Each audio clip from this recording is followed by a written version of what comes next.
This week was full of transitions. I felt a bit like the 70 that Jesus sent out. I arrived in Roseville on Saturday and drove to Davis on Sunday afternoon to get my bearings. My wife Michelle and I drove around Davis, and we paused at the beautiful tree on the corner and the butterfly on the church sign. Butterflies are special to me, since my father passed away a few years ago, and they remind me of his heavenly presence here on earth. We also drove past the apartment where we're going to be living. We found the apartment, and there was a young college student and her parents inside cleaning. We looked in the windows, saw them cleaning, and decided, let's knock on the door. It would have been easy for them to have turned us away and not shared peace. But instead, we were graciously welcomed in to see the apartment. While we were of different cultures, we shared peace with them, and they shared peace with us. We found we had a love of food and family in common. By the end of the visit, we discussed sharing recipes, Persian food, and invited their daughter to come by for dinner anytime when she was back in school. We entered a new place, shared our peace, and peace was shared with us. This short visit to Davis was similar to the sending of the 70. They were sent out to Jesus, to the places he'd be going to share peace and the word. We went to ground ourselves in the adventure we were embarking on in Davis, and we found welcoming people, grand and beautiful trees, and items of comfort. When I arrived this week, on Monday, I noticed a big, beautiful tree with a swing. I hadn't seen the swing earlier. It's such a dominant presence, it took my breath away, and I had to stop and take it in. It reminded me of my youth and time spent on a swing in a tree. I would sit down, and the heat of the day would recede. I would push off, and as I swung back and forth, it felt as if I was flying.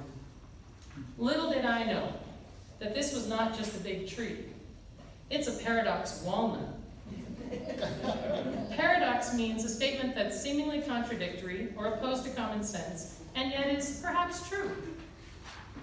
This tree contradicts common sense. It was created by pollinating a black walnut with an English walnut, two similar trees that when combined created an amazing variation. And our tree is very, very rare. This tree is rooted in the community, a solid reminder of the peace Davis Lutheran shares with its community. Its branches reach into the community, and they bring the outsider in to provide shade and protection, and to remind the congregation to reach out into the community. It shows the foresight of the church founders in creating a welcoming space for the community. Our gospel lesson today is divided, the book of Luke is divided into three parts: the setting and preparation of Jesus' ministry, the proclamation and extension of God's commonwealth, and the passion and resurrection. Today's reading comes from the proclamation and extension of God's commonwealth. It comes after Luke 9, when Jesus sent out the 12 apostles.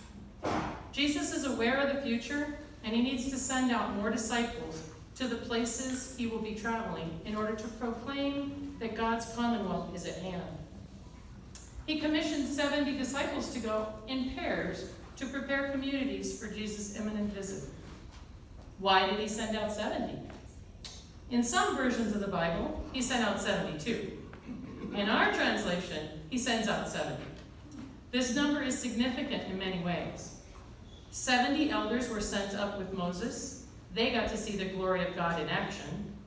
There were 70 translators of the Hebrew text into Greek.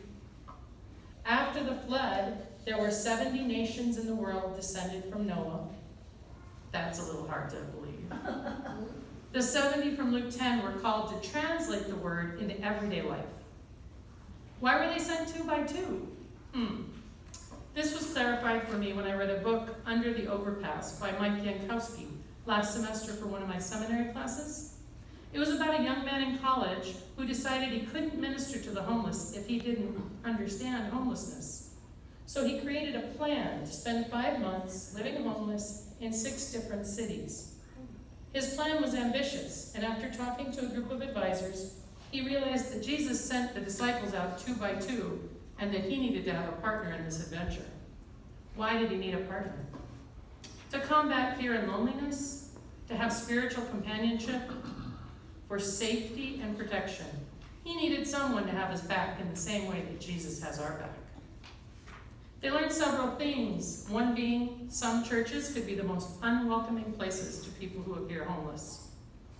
They learned that they could live with very few possessions, and they had to rely on each other as they shared the words and message of Jesus.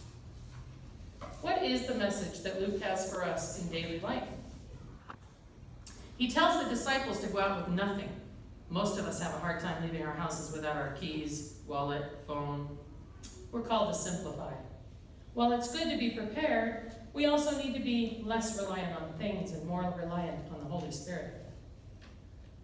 The disciples are instructed, don't make elaborate preparations, just go out. Once again, we seldom leave what may happen to chance. We are much more likely to plan every moment of our day instead of relying on the Spirit to guide us into action in the world. Luke instructs us in how to share the peace. Where do we share the peace? In church on Sunday? We do this to extend a blessing to others and to bring reconciliation to our relationships. Do we extend that peace into our daily lives to those who need reconciliation with? Do we share peace and therefore a blessing with the people we encounter? When God calls, we're asked to respond like the 70. God called me many times, but I was not ready to listen. When people told me I should consider ministry, I told them I was a teacher. Their response was, so was Jesus. Finally, on a plane flying over the Pacific Ocean from California to Hawaii, I had a realization that all the people who had been telling me to consider becoming a minister were really the Holy Spirit speaking to me through them, and that my life needed to head in another direction, one that led me toward ministry. I felt a sense of joy and relief as I realized I had a new path, and it was one created and guided by faith. As disciples, we are called to leave our home. For me, that was Hawaii, and teaching, which I had done for 31 years. We are called to leave our possessions. We left Hawaii with only 10 suitcases. I'm a work in progress, because I couldn't leave everything. I had to bring what I considered essential to this new life and community. I left my family in Hawaii and ventured to a new place, a community where I continued to study and learn how to follow Jesus. While in seminary, I had to learn to be in community with all people. I needed to let go of the role of teacher and become a student. Not easy.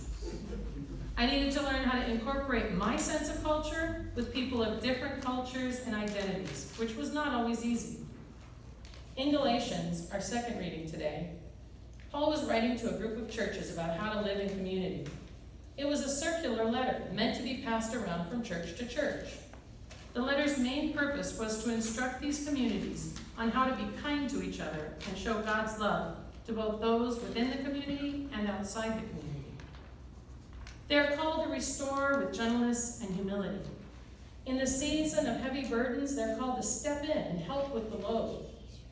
In my first week, I learned of several ways that Davis Lutheran works with other churches to help those in their community. They do this through being part of a rotating winter shelter, hosting community groups on their campus, and partnering to serve those burdened by homelessness and need. On Saturday, I was able to be part of the community meal at St. Martin's. Several members of Davis Lutheran helped set up chairs, chopped the vegetables, served lunch, and sat with those we served to enjoy a bountiful meal. We are called as Christians to go out into the world in pairs and proclaim that God's commonwealth is at hand through our radical actions to bring justice to the community in which we live. We are to share not only our resources, but our presence.